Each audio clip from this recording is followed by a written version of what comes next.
안녕하세요. 오늘은 예수님과 여인들, 여자들 관계, 거기에 대해서 함께 나누겠습니다. 사실 예수님 시대에 여인들이 이렇게 거론될 수 있는 그런 자격이 없습니다, 여자들한테. 그런데 예수님 복음을 보면 여자들이 참 많이 등장해요. 네.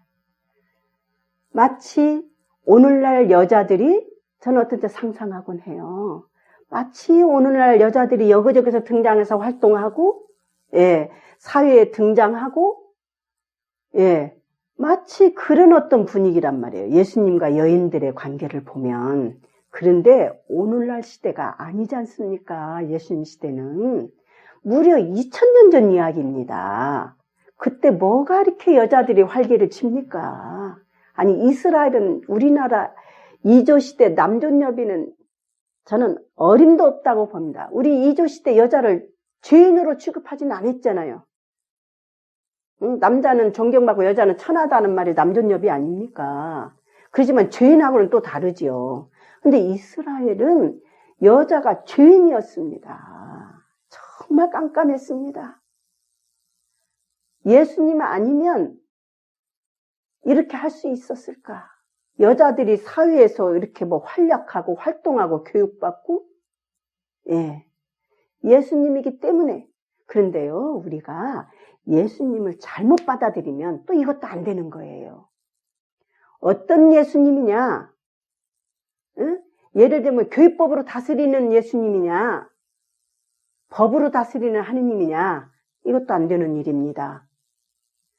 그런데 중요한 것은 이 예수님을 잘 보는 겁니다. 어떻게? 예수님 안에 왜 여인들이 이렇게 등장하고 여기저기서 함께하는 이야기가 나오느냐? 예수님 안에 그 하느님이 그런 행위를 낳게 하는 거예요. 예수님은 항상 하느님 뜻 앞에 자신을 용감하게 놨거든요. 그래서 가능한 겁니다. 그러니까 하느님 자비로 꽉 찬 예수님이어야 됩니다. 지금도 우리가 입시율에 예수님 부르면서 하느님 자비가 보지 못하면 이런 직은 여자는 안 돼. 이런 직은 여자는 안 돼. 오늘날까지 그렇지 않나요?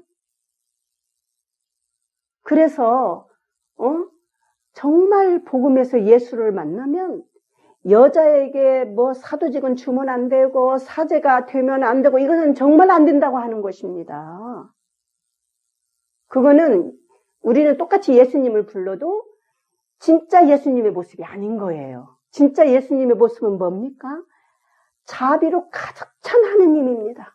그러면 장벽을 치지 않아요. 누구는 되고 누구는 안 되고 누구는 너는 자격 있고 너는 무엇 때문에 안 되고 자꾸 안 될 것을 생각하지.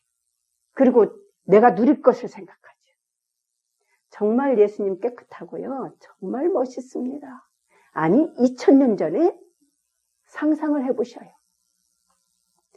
그래서 여인들이 참 많이 등장합니다. 이 자체도 우리는 우리가 믿는 하느님이 이렇게 좋으신 분이구나. 그렇게 출발을 해야 될 거예요. 그래서 예수님은 어떤 하느님에서 우리 창세기 1, 2장을 봐도요. 하느님은 우리를 평등하게 창조했습니다. 2개의 창조 이야기가 나오죠. 신구약 성서 넘기자마자. 둘 다 보면 평등입니다. 그런데 세월이 가면서 자꾸 불평등을 만들어내. 인간 중심으로. 근데 다시 예수님은 하느님으로 그 자비에 가득 찬 사랑의 하느님으로 다시 구원을 선포하시는 거예요. 여인들, 대단한 구원 선포입니다. 자비스러운 하느님. 저는 여기서부터 정말 어떻게 말을 다 해도 예수님이 지녔던 그분의 그 하느님을 드러낼 수가 없어요. 그 놀라운 하느님을. 그래서요, 이제 이 하느님을 팽개치고 율법으로 대체하니까 다시 여인들을 내쳐버렸어요. 죄인으로. 예수님은 다시 여성을 찾았습니다. 왜냐면 하느님을 새롭게 내놨으니까, 예수님은. 그래서 자, 다시 강조해야 돼. 예수님과 여인들 첫째 뭡니까? 자비로 가득 찬 하느님이다. 자비가 넘쳐나는 하느님이다. 그래서 되는 일이에요. 이거 젖혀놓고 이건 성립이 안 돼요. 예수님 시대에. 될 수 없는 것을 예수님은 했습니다. 왜? 하느님 중심으로 용기를 내시기 때문에. 우리는 이 용기를 따라가려고 예수님을 부르고 그 예수님 주신 구원을 만나려고 그 하느님을 찾습니다. 그래서 오늘 이 주제는 우리가 확실히 해야 될 것 같아요.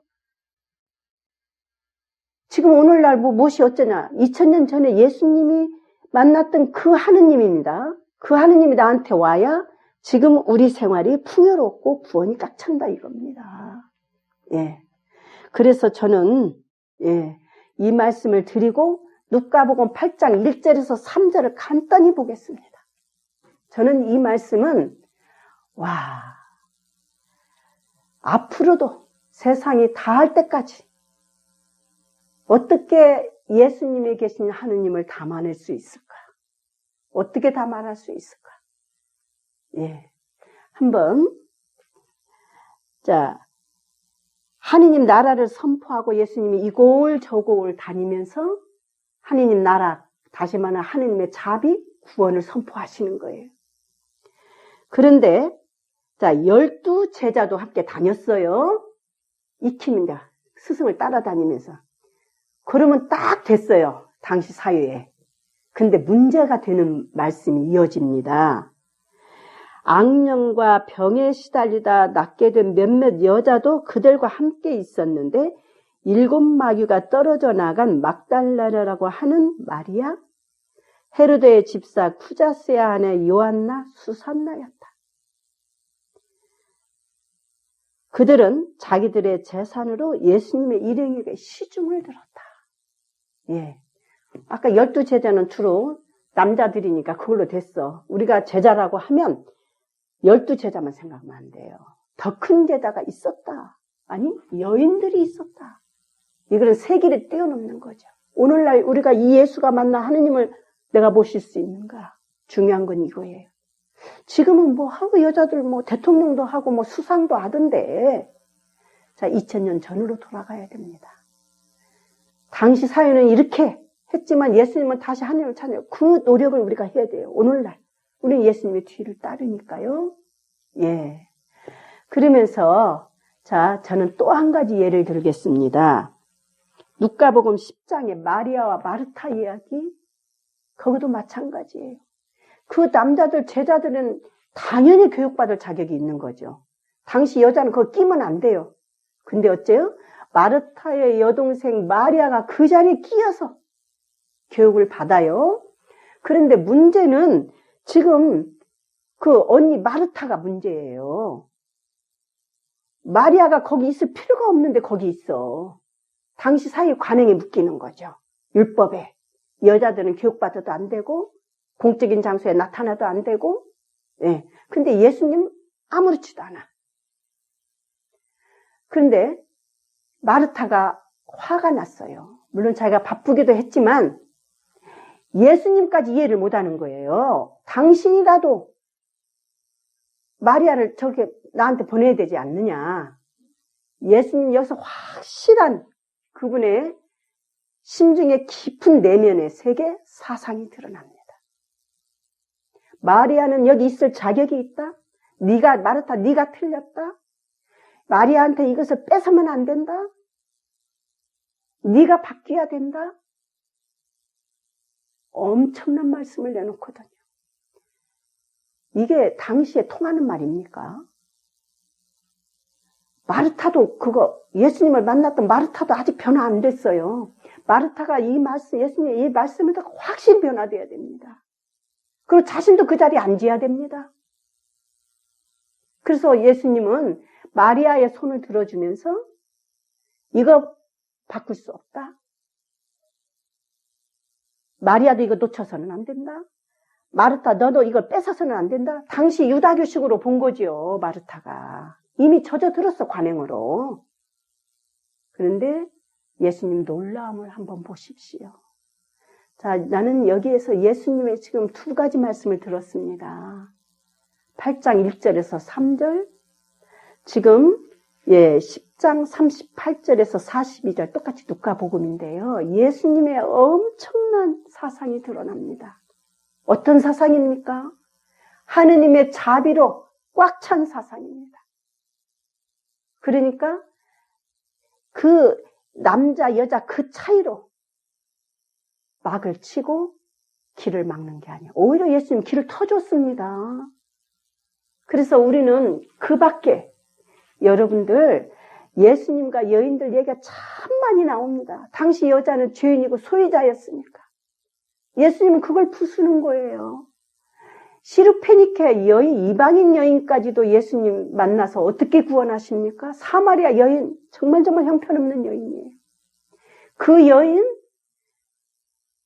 솔직히 말해서 막말로 말하면 인간 쓰레기 같은 아주 형편없는 여자, 자비로 보니까 그 여인을 얼마나 존경하고 얼마나 구원에 애쓰고 당시 그 여인을 살려내요. 그것만 있습니까? 하혈병을 수두룩합니다. 그래서 저는 이 시간에 간단히 그냥 개괄적으로 몇 개 지적을 하지만 여러분들 내복음서에 왜 여인들이 많이 등장하냐?